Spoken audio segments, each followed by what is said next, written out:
মাংস খাওয়া শেষ। এবার বের করলাম ভুঁড়ির পুটলা। এবার খাবো ভুঁড়ি। তো প্যানে দিয়ে দিলাম সামান্য তেল।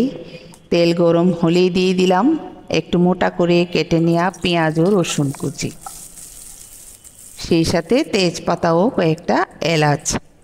একটু সুগন্ধ বের হলেই দিয়ে দিলাম ভুঁড়ি বা বট যাই বলেন।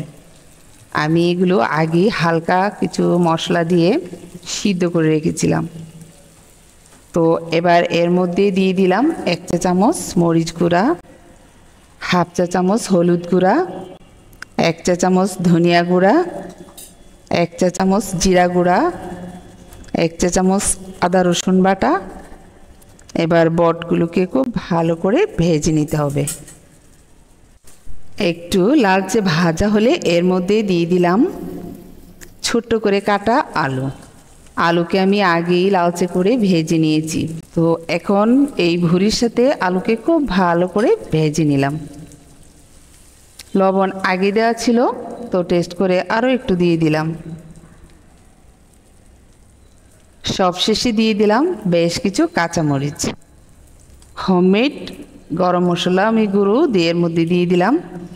এইটা আমি বিভিন্ন মশলার মিশ্রণে তৈরি করে রেখেছি, যখনই মাংস রান্না করি সেটা ব্যবহার করি। তো বেশি ভাজাটা আমার পছন্দ না, তাই এই পর্যায়ে নামিয়ে ফেলব। তো এতক্ষণ সাথে থাকার জন্য অসংখ্য ধন্যবাদ। ভালো থাকবেন। আল্লাহ হাফেজ।